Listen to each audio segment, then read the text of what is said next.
그러면 이 포티 샌드박스는 어떻게 구성이 되어 있고 내부적으로 어떤 기능들을 할 수 있는지 여기에 대해서 그 특성과 기능들에 대해서 설명을 좀 드리도록 하겠습니다. 예, 먼저 샌드박스를 도입하는 이유 자체가 이 샌드박스를 이용을 해서 기존의 보안 솔루션들이 탐지하지 못하는 위협을 얼마만큼 효과적으로 탐지를 할 수 있느냐, 여기에 포커스가 많이 되어 있습니다.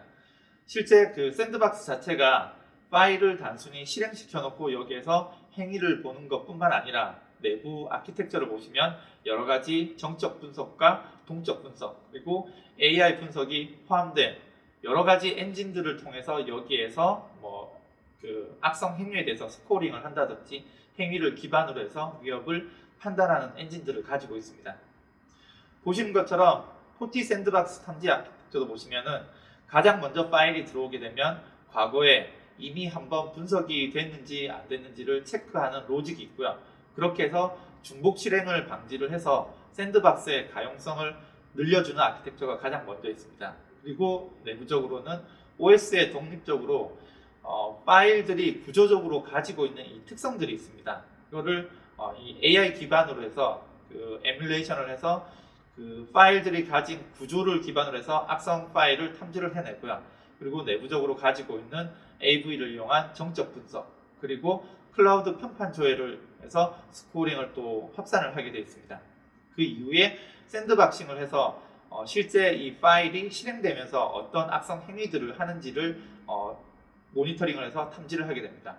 최종적으로 이 행위들에 대해서 최종적인 그 스코링을 하게 되고 이 스코링에 대한 레이팅을 가져가서 위협인지 위협이 아닌지를 최종적으로 판단을 하게 됩니다.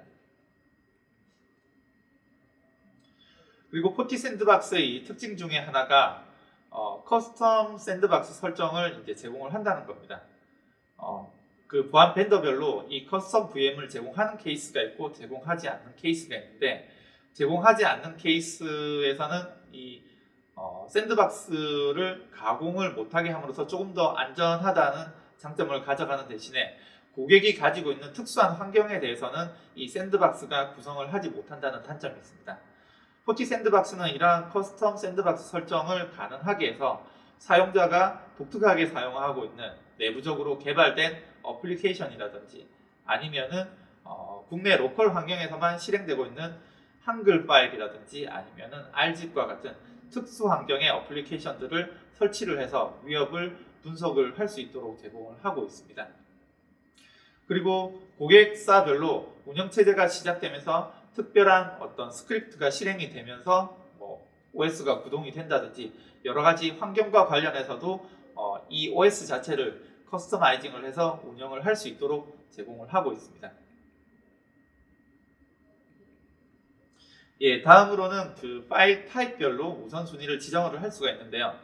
이 부분은 그 기업 내부로 들어오는 다양한 파일들이 있다라고 했을 때 어떤 파일들을 우선순위로 분석을 해야 될지 이거는 보통 이 펜딩이 많이 걸리거나 아니면 순간적으로 대량의 파일이 들어왔을 때 우리 조직이 가장 중요하게 생각하는 아니면 공격자가 가장 많이 활용을 하는 파일 타입을 우선적으로 분석을 해서 공격과 방어의 이 시간 갭을 줄이기 위한 목적으로 사용이 될 수가 있습니다.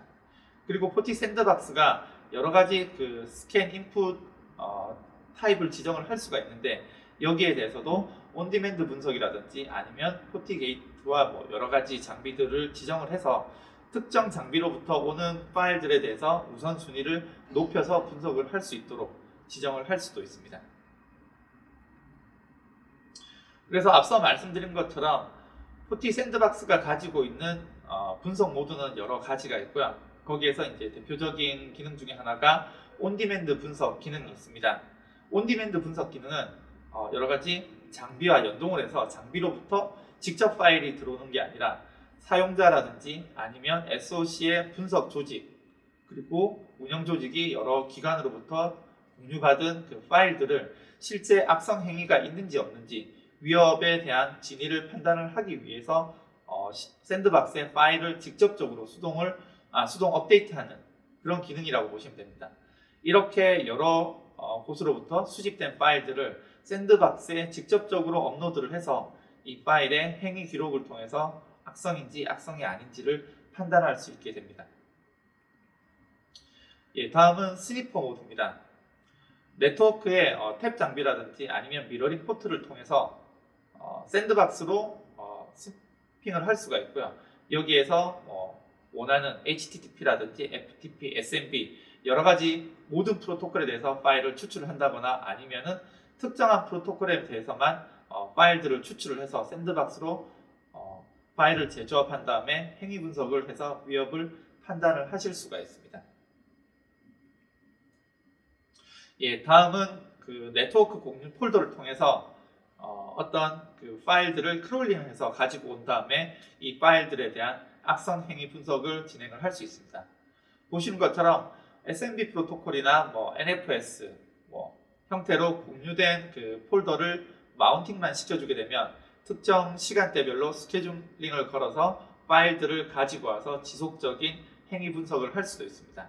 최근에는 그 AWS나 애저 같은 클라우드 기반의 공유 폴더에도 접근을 해서 파일을 가져와서 샌드박스에서 행위 분석을 통해 위협을 판단을 하고 위협으로 판단이 된 파일들은 격리를 시킬 수가 있습니다.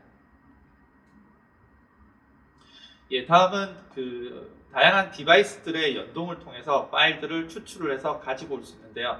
가장 기본적으로는 포티넷이 가지고 있는 여러 가지 그 디바이스들과 상호 연동을 통해서 경계성 보안 제품들로부터 이 파일들을 가지고 와서 샌드박싱 이후에 이 파일들을 악성인지 정상인지를 판단하고 이 룰들을 재배포하는 그런 기능들을 가지고 있습니다.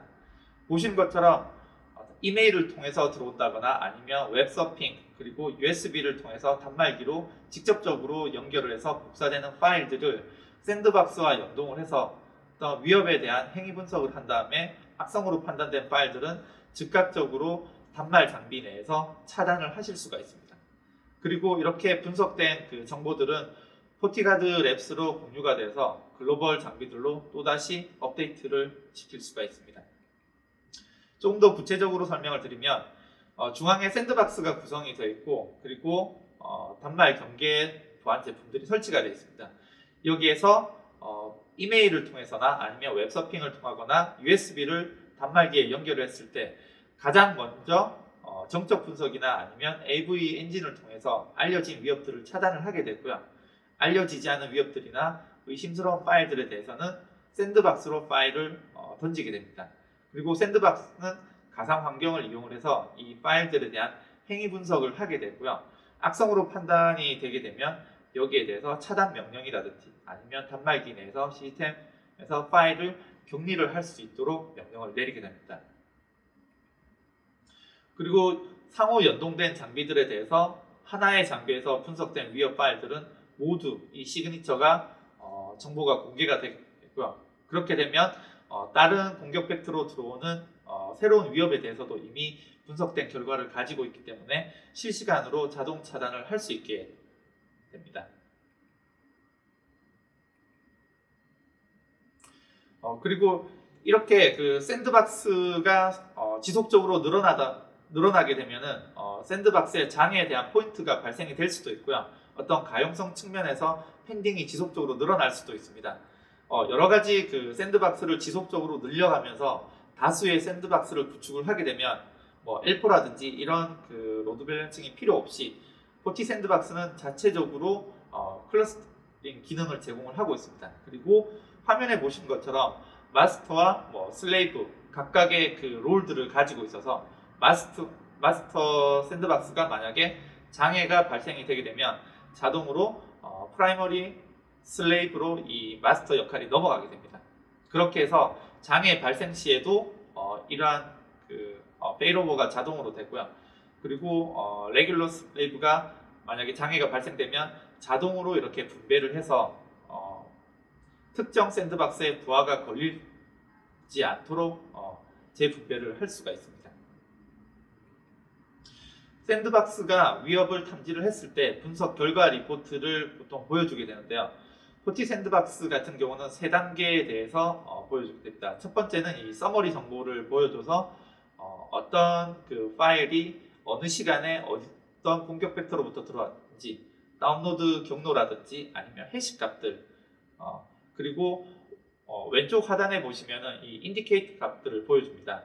샌드박스를 운영하면서 가장 어려운 부분이 왜 위협을 탐지를 했는지 거기에 대한 사유를 판단하기가 굉장히 어려운 부분이 있습니다. 여기 보시면은 보다 악성에 가까울수록 이 붉은색으로 이제 표현을 하게 됐고요. 어떤 이유로 이 샌드박스가 이 파일을 위협으로 판단을 했는지에 대해서 이 침해에 대한 인디케이터를 다 찍어주게 됩니다. 그리고 다음 페이지에 보시면 이 트리 구조의 형태로 파일 하나가 실행되면은 하부적으로 어떤 파일이 드랍이 되는지, 그리고 드랍된 파일이 어떤 명령어들을 실행시키고 인터넷으로, 네트워크로 어디로 연결을 시도를 하는지, 이러한 부분들을 구조적으로 상세하게 트리 형태로 보여줘서 파일이 실행되면서 하위 프로세스들이 어떻게 실행되는지를 한눈에 손쉽게 알아보실 수가 있고요. 그리고 마지막으로 이 디테일 페이지를 보시면은 이러한 요약된 정보뿐만 아니라 조금 더 세부적으로 네트워크라든지 파일 시스템, 그리고 레지스트리, 다양한 분야에 대해서 파일들이 어떻게 생성이 되고 삭제가 되고 수정이 됐는지 타임라인에 의해서 보다 상세하게 이 트래킹된 정보를 보여주게 됩니다. 그렇게 해서 이 위협들이 악성으로 판단이 됐을 때 포티 샌드박스는 이 위협 정보에 대해서 자체적으로 이 패키지를 만들도록 설계가 되어 있습니다. 위협에 대해서 파일이나 URL에 대해서 파일은 파일대로, URL은 URL대로 이 악성 탐지한 근거에 대해서 이 파일 시그니처를 만들어서 상호 연동된 장비들에 대해서 이 시그니처를 공유를 하기도 하고요. 그리고 표준 포맷으로 타사 장비와 연동을 위해서 이 시그니처들을 제공을 하기도 합니다.